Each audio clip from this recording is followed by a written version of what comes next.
On my 70th birthday, my daughter called to say she had a more important commitment. Hours later, she posted a photo traveling with her mother-in-law captioned, "You're the mother I wish I had. I'm glad to have you here. Follow my story until the end and comment the city you're watching from so I can see how far my story has reached." I stared at my phone in disbelief, my 70-year-old hands trembling as I read the message again. "Sorry, Mom. Can't make it to your birthday dinner. Something important came up. Rain check? Something important. On my 70th birthday." I set the phone down on my kitchen table, next to the cake I'd baked myself. A small chocolate cake with vanilla frosting, the kind my daughter Sarah used to love when she was little. I'd even bought those fancy candles with the golden flames, thinking maybe this year would be different. Maybe this year she'd actually want to celebrate with me. The house felt enormous around me, filled with the silence of expectations that would never be met. I'd cleaned for hours, prepared all of Sarah's favorite foods, even bought a nice wine she'd mentioned liking at Wren's last dinner party. The dining room table was set for 3, me, Sarah, and little Emma, my 8-year-old granddaughter. My phone buzzed again. This time it was a notification from Instagram. Sarah had posted something new. I rarely used social media, but I'd learned to navigate it just to keep up with my family's lives. It seemed to be the only way I could see what was happening with them anymore. With shaking fingers, I opened the app. The image that filled my screen felt like a physical blow to my chest. There was Sarah, beaming at the camera, her arm wrapped around Inez, Wren's mother. They were at some upscale restaurant, wine glasses raised in a toast. Emma sat between them, grinning widely as she held up what looked like an expensive piece of jewelry. But it was the caption that truly shattered me. "Birthday celebration with the mom I wish I'd had. Thank you, Inez, for always being there. Some bonds are chosen, not born. Blessed, with the best, real family." I read it 3 times before the words fully registered. Birthday celebration. Today, my birthday. My daughter had lied to me so she could spend my birthday with another woman. Not just any woman. Wren's mother. The woman who had somehow become more important to Sarah than I ever was. I scrolled through the comments, each one twisting the knife deeper. "Inez is amazing! You're so lucky to have her! Best grandmother ever! Emma is so blessed! Found family is the best family! Found family. As if I had been lost, discarded, replaced by someone better. I thought about all the birthdays I'd celebrated alone while Sarah was busy with her new life, the Christmases where I was invited as an afterthought, arriving to find Inez already there, already settled into what felt like my place, the school plays and soccer games where I sat in the back while Inez had the front row seat next to Sarah. When had I become the outsider in my own daughter's life? I walked to my bedroom and opened the drawer where I kept my checkbook. The same checkbook I'd been using for the past 5 years to quietly support Sarah's family. The mortgage payments I made every month, so they could keep their beautiful house. The private school tuition for Emma that I covered, because it's important for her future, Mom. The credit card bills that somehow always found their way to me when things got tight. Just last month, I'd transferred $1,500 to help with Wren's car repairs. The month before that, it was $2,000 for Emma's summer camp. Before that, a vacation to Disney World that I'd funded but wasn't invited to join. I'd done it all quietly, never asking for recognition, never mentioning it to anyone. Sarah had asked me to keep it between us, saying Wren was sensitive about accepting help. I understood. Pride was important. But seeing that photo, reading those words about chosen family, I wondered if my silence had been a mistake. Had my discretion allowed them to forget where their comfortable life really came from? I looked at myself in the mirror above my dresser, 70 years old, living alone in a house that felt too big, spending my birthday looking at photos of my daughter celebrating with someone else. When had I become so invisible? My phone rang. Sarah's name appeared on the screen. "Hi, Mom." Her voice was cheerful, almost sing-song. "How was your day?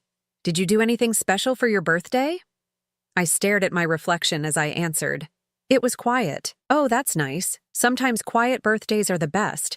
Listen, I can't talk long. We're at dinner with Inez. She's treating us to this amazing place downtown. Amazing place downtown. The same place I'd seen in the photo. That sounds lovely. I managed. It really is. Inez is she's incredible, Mom. She really understands what family means.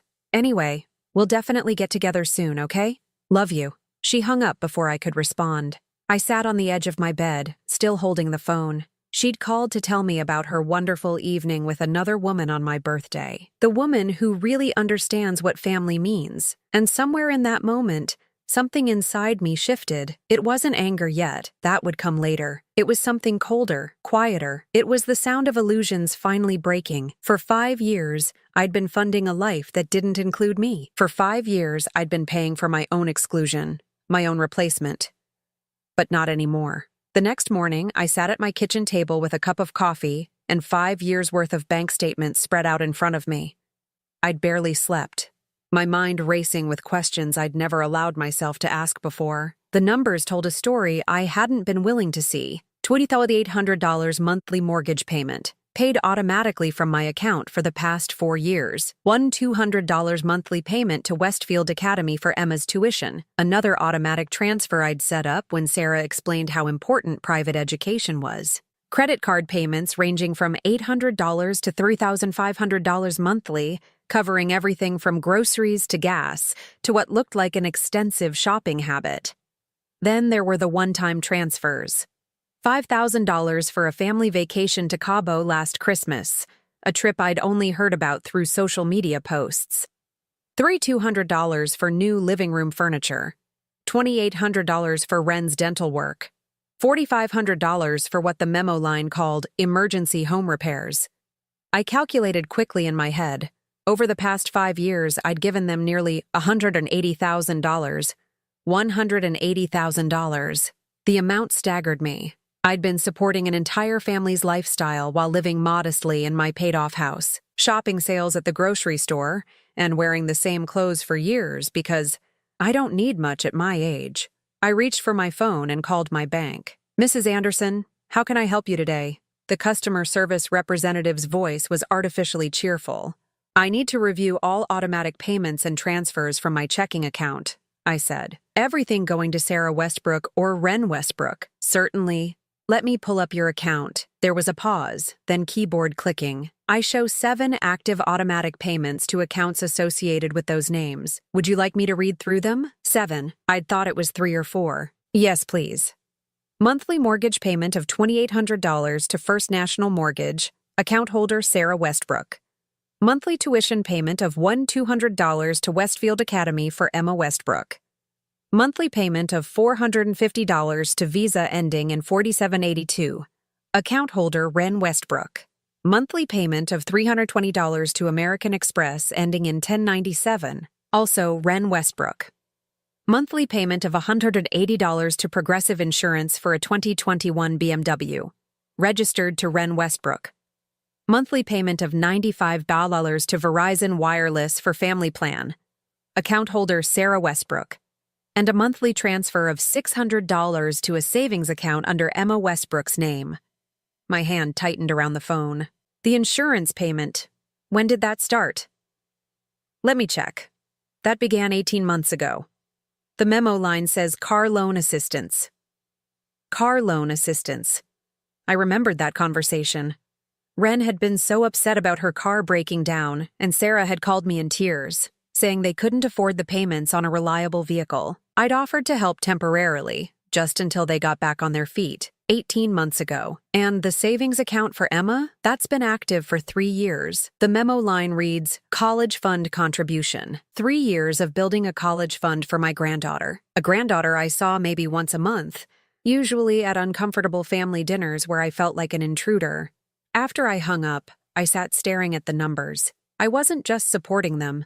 I was funding their entire lifestyle. The beautiful house in the gated community, the private school education, the luxury car, the credit cards that let Ren shop without consequence. Even Emma's future was being secured by my money. And yet, I was the one who didn't understand what family meant. I thought about last month's dinner at their house. Inez had been there, naturally, holding court at the head of the table while I sat in what felt like a guest chair. She'd been praising Ren's financial responsibility. "It's so wonderful to see young people managing their money so well," Inez had said, her voice carrying that tone of maternal pride I recognized because I'd once used it myself. "Not everyone your age has such discipline." Wren had beamed under the praise, and Sarah had nodded enthusiastically. "Wren's amazing with budgets. She's taught me so much about financial planning." Financial planning, built entirely on my automatic payments. I remembered how Inez had then launched into a story about taking Emma shopping for school clothes, buying her expensive outfits that I'd seen in social media posts. "A grandmother's prerogative," she'd said with a laugh. "Spoiling my grandbaby, spoiling her with money that ultimately came from me." The irony was suffocating. I was funding the very generosity that made Inez look like the perfect grandmother while I was relegated to the sidelines. I pulled out my phone and scrolled through Sarah's Instagram again. Photo after photo of their perfect life. Wren in designer clothes at expensive restaurants. Emma at dance classes and art camps and soccer leagues that I was paying for but never invited to watch. Sarah and Wren at wine tastings and spa days and weekend getaways.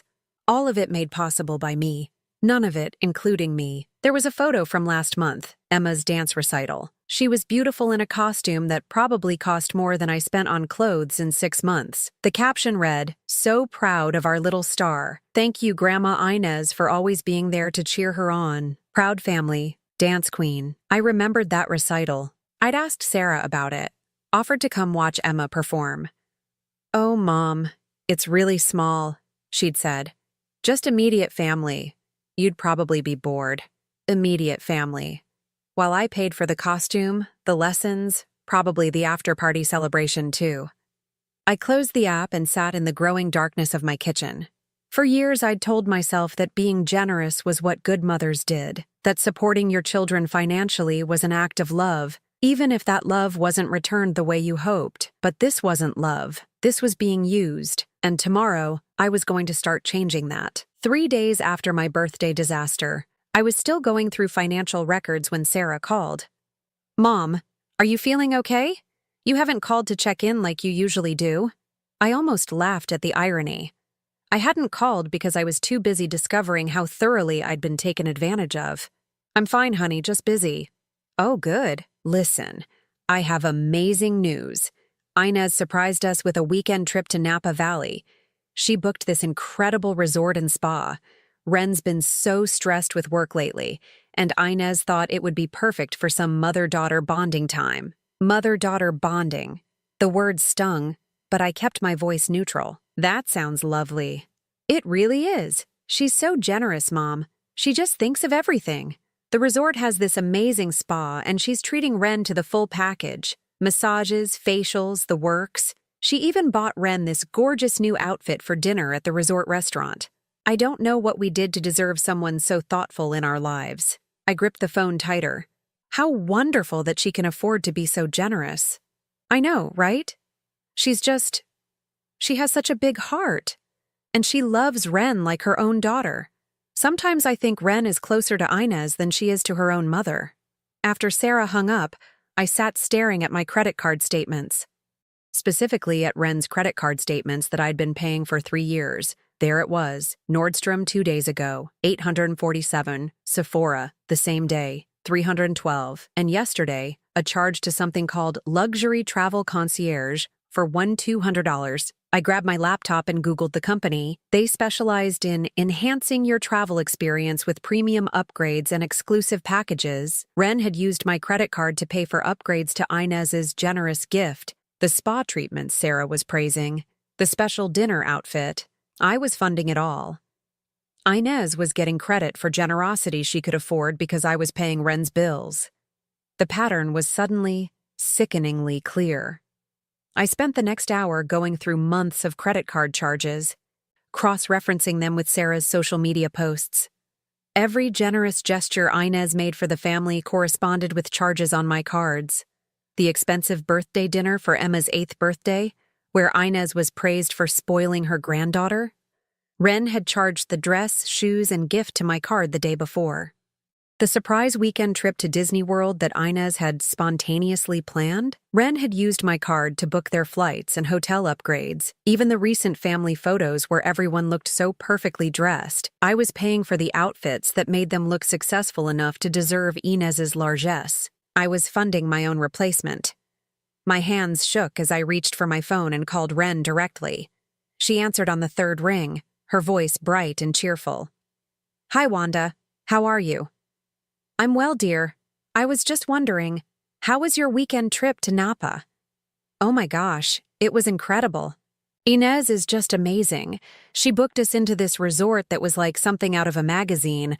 The spa was heavenly and the food—" She went on for 5 minutes about every detail of the trip Inez had generously provided. "It sounds expensive," I said carefully. "That's what makes it so special. Inez just wanted to treat us, you know? She said we deserved to be pampered. She's always thinking about what would make us happy. It's such a blessing to have someone like that in our lives." "And how are things financially? I know you mentioned work being stressful." "Oh, things are great. I mean, you know how it is. Expenses here and there. But we're managing really well. Inez always says she's proud of how responsible we are with money. She sees how we never overspend or ask for help, and I think that's part of why she's so generous with us. Never overspend. Never ask for help." "That's wonderful," I managed. "Well, I should let you go." "Okay. Oh, but before you hang up, I meant to ask if you could help us with something small. Emma's school is doing this fundraiser, and we want to make a good impression with the other parents. It's only $500 for the sponsorship level we want. Only $500 for a good impression, after a weekend trip that cost thousands. I'll think about it," I said. After I hung up, I walked to my bathroom and looked at myself in the mirror, really looked. I saw a 70-year-old woman who had been sleepwalking through her own financial destruction. A woman who had been so desperate to feel needed, to feel loved, that she'd allowed herself to be turned into a silent ATM. Ren wasn't just using my money. She was using it strategically, carefully, to create a version of herself that would be worthy of Inez's attention and praise. Every charge on my cards was an investment in the relationship that was replacing me. The beautiful irony was that Inez admired Ren's financial independence and responsibility, traits that only existed because I was secretly funding them. Ren could afford to never ask Inez for money because she had me. She could afford to be generous and grateful because I was covering the cost of her gratitude. I was paying for my daughter to love someone else. I walked back to my kitchen table, where all the evidence of my exploitation lay spread out like a roadmap of my own stupidity. For 5 years, I'd been the invisible foundation that allowed their perfect life to exist. And in return, I'd been systematically excluded from that life. But they'd made one critical mistake. They'd forgotten that foundations can crumble. And when they do, everything built on top of them falls down. Tomorrow, I was going to start removing the foundation. I spent the weekend making lists. Not grocery lists or to-do lists, but lists of every automatic payment, every credit card, every way my money flowed into their lives. The scope of it was breathtaking. Beyond the obvious payments, there were dozens of smaller ones I'd forgotten about. Netflix, Spotify, even their Amazon Prime membership, all charged to my cards because Ren had mentioned how expensive streaming services were getting. Emma's gymnastics classes, art supplies, even her lunch money at school was automatically debited from my account. I was funding every aspect of their comfortable existence. Monday morning, I called my bank again. "I need to cancel all automatic payments and remove all authorized users from my accounts," I told the representative. "That's quite a few transactions, Mrs. Anderson. Are you sure you want to cancel everything? Some of these have been active for years, I'm sure." "All right. For security purposes, I'll need to verify some information." It took 45 minutes to systematically dismantle 5 years of financial entanglement. Each canceled payment felt like cutting a rope that had been slowly strangling me. "Just to confirm," the representative said, "you're canceling 7 automatic payments, removing 2 authorized users from 3 credit cards, and closing 1 joint savings account. Is that correct?" "Correct. Is there anything else I can help you with today?" "Yes. I'd like to change my phone number on file and update my privacy settings so no account information can be shared with anyone." After I hung up, I sat in the silence of my kitchen, waiting to feel guilty, waiting for the voice in my head that usually whispered about being a good mother, a supportive grandmother, A woman who put family first. The voice never came. Instead, I felt something I hadn't experienced in years. Relief. The first sign that they'd noticed came Tuesday afternoon. Ren called, her voice tight with confusion. "Wanda, I think there might be some kind of mistake with our cards. The one you gave me for emergencies was declined at the grocery store today." I could have told her it wasn't a mistake. Instead, I said, "Oh my. How strange. Have you called the bank?" "I tried, but they said the account was closed." "But that can't be right, can it? I mean, you wouldn't close it without telling us." "I've been reviewing my finances lately," I said carefully, "making some changes." There was a long pause. "What kind of changes?" "Just simplifying things. At my age, it's important to be more careful with money. But Wanda, we depend on, Emma's school payment is due tomorrow, and the mortgage. Sarah said you handle those automatically." "I did handle them. For a long time." Another pause, longer this time. "Are you saying you're not going to help us anymore?" The word help almost made me laugh. Help implied that they'd asked, that there was some reciprocal relationship, some gratitude involved. "I'm saying I'm going to be more thoughtful about my spending," I replied. "But Emma's school, I'm sure you and Sarah will figure it out. You're both very capable." After I hung up, I waited. It didn't take long. Sarah called within an hour, her voice higher than usual. "Mom, Ren said you canceled some payments. There must be some mistake." "No mistake, honey. But why? Is something wrong?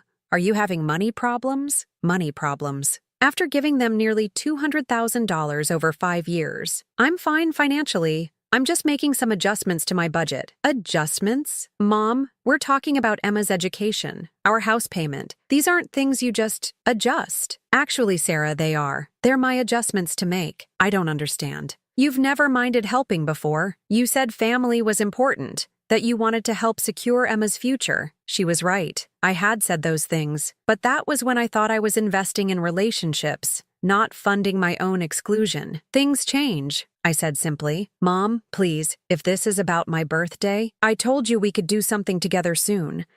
Inez just happened to invite us out, and this isn't about your birthday." "Then what? What did we do wrong?" The question hung in the air between us.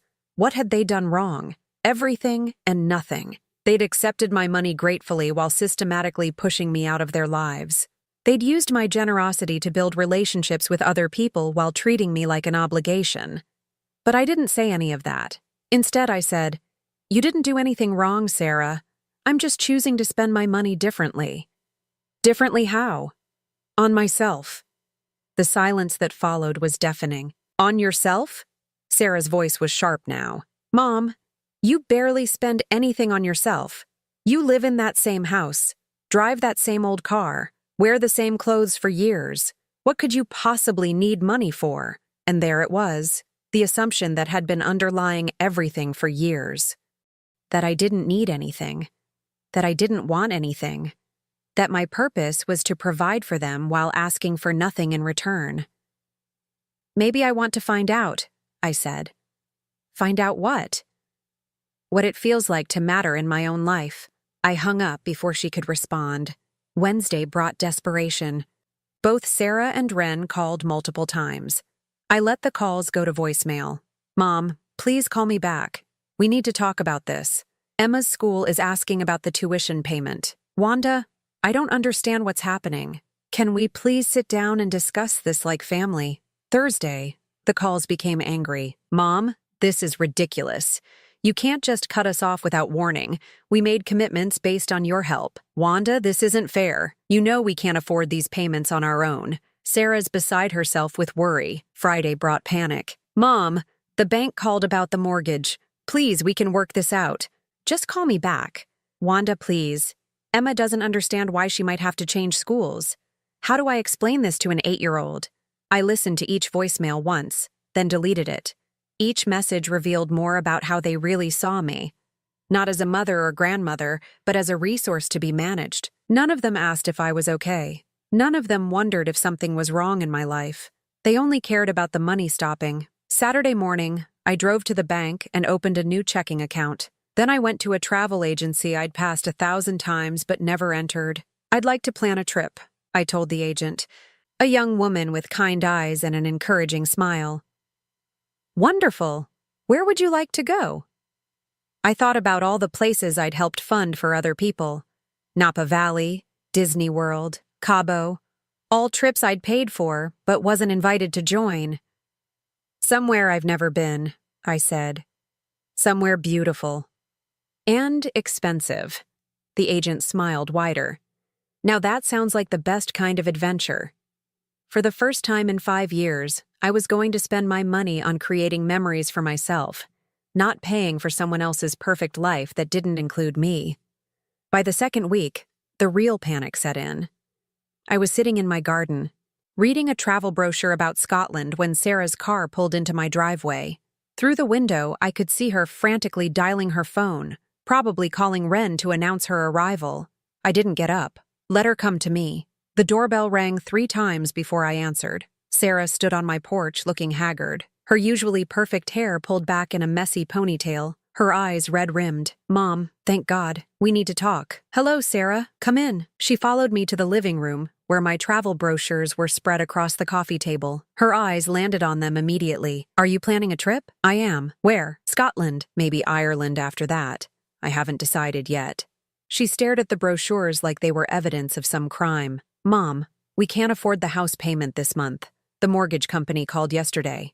I'm sorry to hear that. You're sorry? Her voice cracked. Mom, we could lose our house. I sat down in my favorite chair, the one I'd bought for myself last week, a comfortable recliner in soft blue fabric. It was the first piece of furniture I'd purchased in 20 years. That would be unfortunate, I said. Unfortunate? Sarah's eyes widened. Mom, what's happening to you? This isn't like you at all. How would you know what I'm like? When was the last time you asked? What do you mean? When was the last time you called to see how I was doing? Not to ask for something, not to tell me about your wonderful life with Inez, but to actually check on me? Sarah opened her mouth, then closed it. We both knew the answer. Mom, you know we care about you. But right now, we're in crisis mode. Emma might have to leave her school. Ren is having panic attacks about the mortgage. We need your help. You need my money. It's the same thing. No, Sarah, it isn't. I watched her pace around my living room, her movements sharp and agitated. This was the most attention she'd paid to me in years, and it was only because the money had stopped flowing. I don't understand what we did to deserve this, she said, tears starting to fall. We've always been grateful for your help. Have you? Of course. We tell you thank you all the time. Do you? When? When you're posting pictures of Inez buying Emma expensive gifts with money that ultimately comes from me. When you're praising Ren's financial responsibility while I pay her credit card bills. When you're celebrating how generous Inez is with trips I'm actually funding. Sarah stopped pacing. What are you talking about? I reached for a folder I'd prepared, filled with credit card statements and bank records. Ren's shopping trip before your Napa weekend, charged to my card. Emma's dance costume and lessons, my automatic payments. Even the dinner where Inez was praised for being so generous.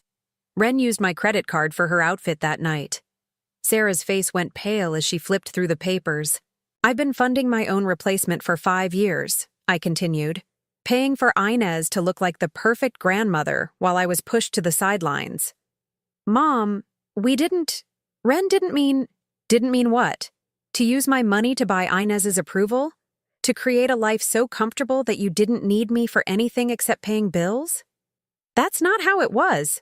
Then how was it? Sarah, explain to me how I fit into your family beyond being a source of income. She couldn't answer. We both knew she couldn't. The school fundraiser, I said quietly. The one where you wanted to make a good impression with the other parents. $500.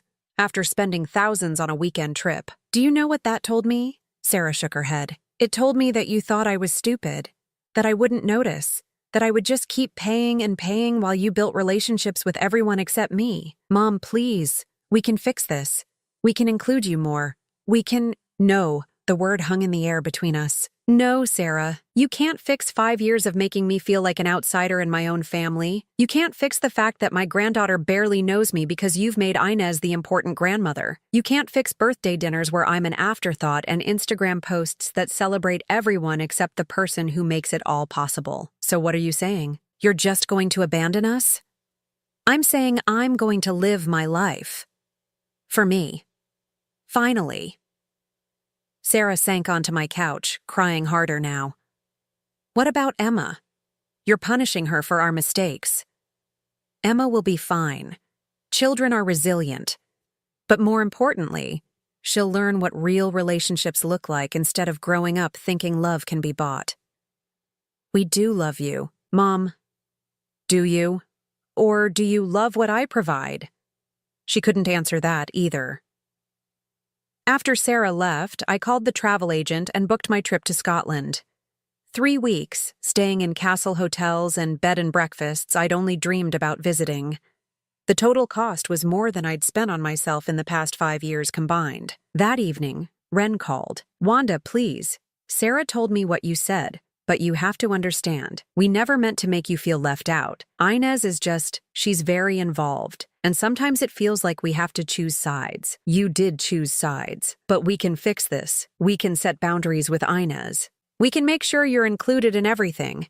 Please, just give us another chance. Ren, I gave you 5 years of chances. I gave you nearly $200,000 worth of chances. I'm done giving. 200,000? Her voice was barely a whisper. Did you think it was less? Did you think the money just appeared magically? We always planned to pay you back someday. When? When you got on your feet? You've been on your feet for years, Ren. You just preferred my feet to be underneath you, holding you up. She was crying now, too. What can we do? How can we make this right? You can learn to live within your means. You can learn what it feels like to be responsible for your own choices. And maybe, if you're very lucky, you can learn what it means to value people for more than what they can give you. I hung up and turned off my phone. Tomorrow I was going shopping for Scotland. I needed warm clothes, good walking shoes, and a new suitcase. For the first time in years, I was going to spend money on something that would make me happy. And I wasn't going to feel guilty about it. I returned from Scotland 3 weeks later, with a suitcase full of souvenirs I'd bought for myself and a heart fuller than it had been in years. I'd hiked through the Highlands, toured ancient castles, and sat by myself in cozy pub corners, reading books and watching the world go by without worrying about anyone else's needs or demands. For the first time in decades, I'd lived entirely for my own pleasure. The house felt different when I walked in, lighter somehow, as if removing the weight of constant giving had changed the very air inside. My answering machine blinked with 17 messages, but I ignored it and made myself a cup of tea instead. Scotland had taught me the value of taking things slowly. When I finally listened to the messages, to the ER, they painted a picture of escalating crisis. Sarah's voice grew more strained with each call. Ren's went from apologetic to desperate to angry and back to pleading. Mom, Emma had to leave Westfield. We couldn't make the tuition payment. Wanda, we're 2 months behind on the mortgage now. The bank is starting foreclosure proceedings. Mom, Inez offered to help with some of the payments, but Ren was too proud to accept. She says she doesn't want to be a burden. That last message made me pause. Too proud to accept help from Inez, but not too proud to take it from me for 5 years without acknowledgement. The final message was from yesterday. Mom, please call me back. We need to talk. Something happened with Inez and just please call me. Something in Sarah's voice made me pick up the phone. She answered on the first ring. Mom, thank God. Are you back from your trip? I am. What happened with Inez? Can you come over, please? I need to talk to you in person. An hour later, I sat in the kitchen of the house I'd been paying for, watching Sarah make coffee with shaking hands. The house looked different too, less pristine, more lived in. There were dishes in the sink and mail piled on the counter. The perfect facade was cracking. Inez found out, Sarah said without preamble. Found out what? About the money. About you paying for everything. Sarah's voice was barely above a whisper. Ren told her. She thought maybe Inez would understand. would help us figure out a solution. I waited. She was horrified, Mom. Not at us, at the situation. She said she had no idea that her generosity was being built on someone else's sacrifice. She felt terrible that she'd been taking credit for things you were actually paying for. I sipped my coffee, letting Sarah continue. She said she couldn't be part of what she called financial deception anymore. She said it wasn't fair to you, and it wasn't honest. She stepped back from us. Stepped back how? She canceled Emma's birthday party that she was planning. She returned the Christmas presents she'd already bought. She said she couldn't accept gratitude for generosity that wasn't really hers. Sarah's eyes filled with tears. She said it would be wrong to continue the relationship knowing what she knew. The irony was exquisite.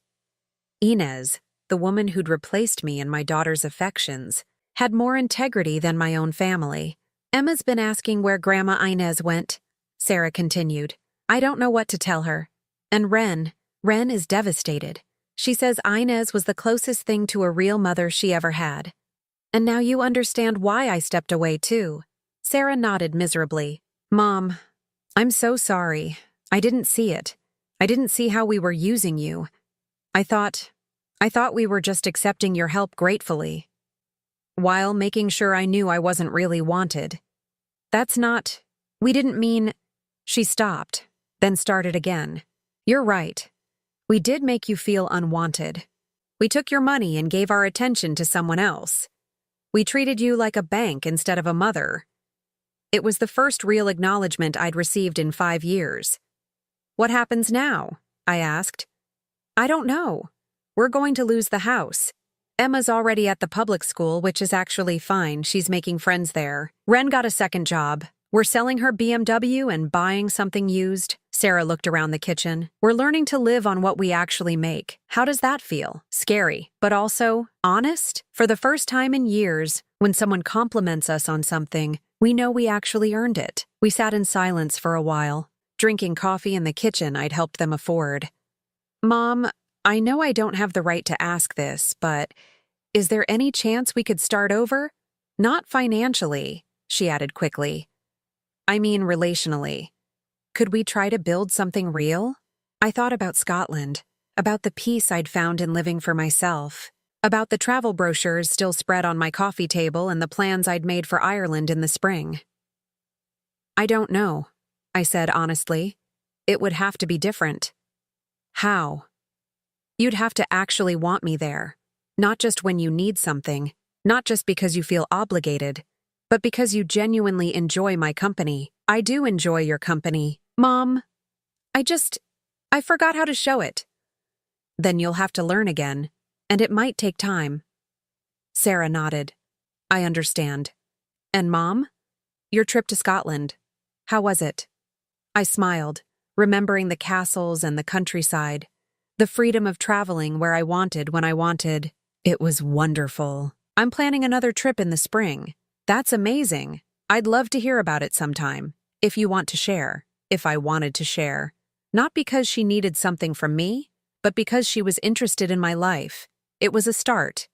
6 months later, I was preparing for my trip to Ireland when Sarah called, not to ask for money or help, but to tell me that Emma had won a writing contest at her new school. She wrote a story about a grandmother who goes on adventures, Sarah said. She wants to read it to you when you get back from Ireland. I'd like that. Mom? Thank you. For what? For showing us what self-respect looks like, and for giving us the chance to earn your love instead of just expecting it. After I hung up, I looked around my house, where I made decisions based on what I wanted, not what others needed from me. The Ireland brochures were spread on my table next to photos from Scotland and tentative plans for Italy in the fall. I'd lost a family that only valued me for my money. But I'd found something much better. Myself.